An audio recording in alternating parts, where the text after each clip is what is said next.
Assalamualaikum warahmatullahi wabarakatuh. Kembali lagi di channel aku, Devi Irawan.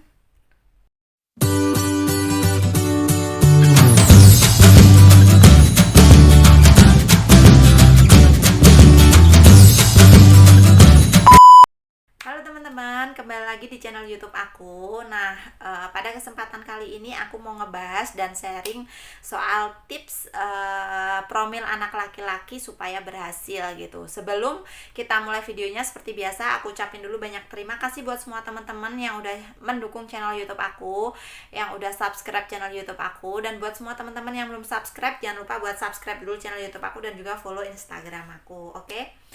Nah, di sini aku mau ngebahas apa aja sih tips supaya promil anak laki-laki itu berhasil gitu. Nah, sebenarnya promil jenis kelamin, misalkan kita pengen punya anak laki-laki, itu bisa menggunakan metode bayi tabung gitu ya. Jadi kalau menggunakan metode bayi tabung itu kemungkinan persentasenya itu berhasilnya itu tinggi. Tapi menggunakan bayi tabung itu membutuhkan biaya yang sangat mahal, bahkan bisa sampai puluhan atau ratusan juta. Nah itu kan mahal banget gitu, nggak semua dari kita bisa gitu kan. Nah di sini aku mau berbagi tips yang murah meriah mudah, jadi kita bisa ngelakuin kapan aja tanpa harus mengeluarkan banyak biaya, dan insya Allah itu tingkat keberhasilannya tinggi gitu. Soalnya aku udah mencoba pakai tips ini pas aku hamil anak pertama, dan alhamdulillah itu berhasil gitu. Nah langsung aja. Jadi yang pertama, kalau mau promil biasanya beberapa bulan sebelum kita melakukan program hamil pengen anak laki-laki, itu suami harus banyak makan makanan yang mengandung protein hewani kayak telur, daging ayam, daging sapi, daging kambing kayak gitu. Pokoknya daging-dagingan. Nah, itu kenapa? Karena yang menentukan anak laki-laki atau perempuan itu dari sperma. Nah, jadi di dalam sperma itu ada kandungan yang namanya kromosom genetik. Jadi, kromosom yang membawa sifat genetik laki-laki itu namanya kromosom Y. Sedangkan genetik perempuan itu dinamakan kromosom X gitu. Nah, jadi gini, terjadinya kehamilan itu kan adanya pembuahan antara sel telur dan sperma. Nah, jadi misalkan ini sel telur nih. Nah, sel telur di dalam rahim itu dikelilingi oleh lapisan yang melindungi gitu. Nah, sedangkan misalkan sperma keluar, itu kan pasti banyak banget ya, ribuan sperma keluar, itu pasti berlomba-lomba buat membuahi si sel telur ini nih. Jadi ada yang sperma yang kromosom Y sama kromosom X itu tadi berlomba-lomba buat membuahi ini. Nah, sedangkan di dalam vagina itu bersifat asam. Sedangkan kromosom Y yang membawa genetik laki-laki ini, kalau di dalam vagina yang bersifat terlalu asam itu tidak kuat. Jadi dia sebelum sampai membuahi sel telur biasanya udah banyak yang mati gitu. Nah, itu sebabnya kenapa laki-laki suami itu wajib makan makanan yang memperbanyak protein hewani supaya si sperma yang mengandung kromosom Y ini tadi itu kuat. Jadi dia bisa berlari cepat, kemudian bisa menembus dinding pembatas ini dan bisa melakukan pembuahan sama sel telur ini gitu. Itu tadi alasannya. Nah, yang kedua, perlu diperhatikan buat semua teman-teman, kalau mau melakukan hubungan suami istri, baiknya si istri ini pada masa subur. Itu baik banget kalau misalkan mau program anak laki-laki gitu. Kemudian yang nomor 3, nah ini buat istri ya. Sebelum kita melakukan hubungan suami istri, jadi kita basuh dulu vagina menggunakan cairan baking soda gitu. Nah, biasanya 30 menit sebelum melakukan hubungan suami istri.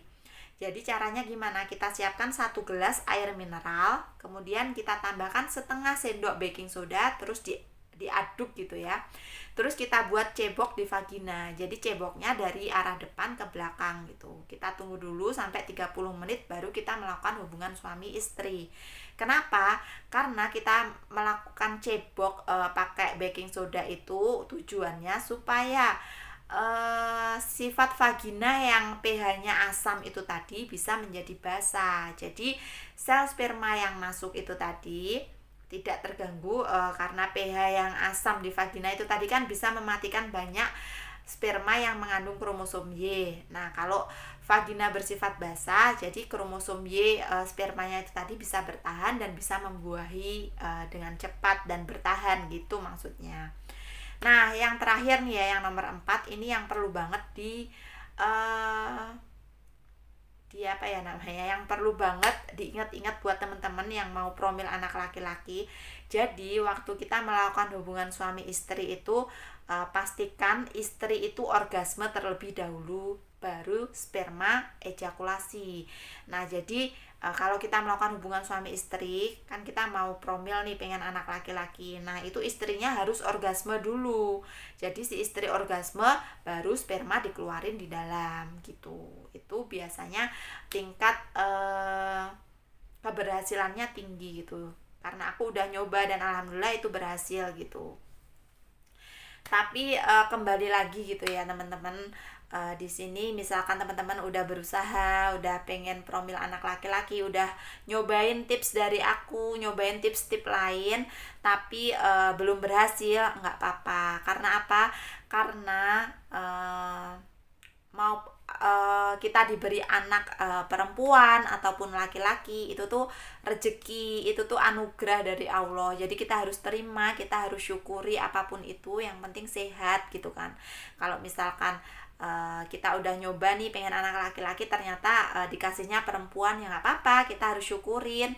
Terus kita kan bisa nyoba lagi promil anak laki-laki di kehamilan berikutnya gitu. Yang penting apapun itu kita harus selalu bersyukur, yang penting diberikan dalam bentuk sehat, tidak kurang suatu apapun.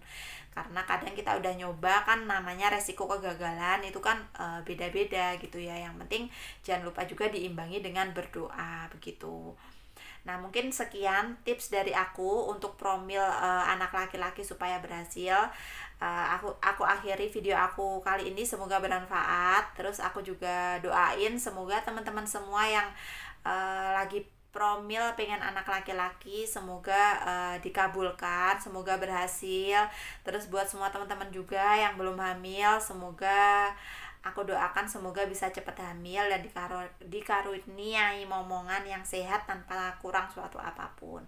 Sekian video aku kali ini, semoga bisa membantu semua teman-teman.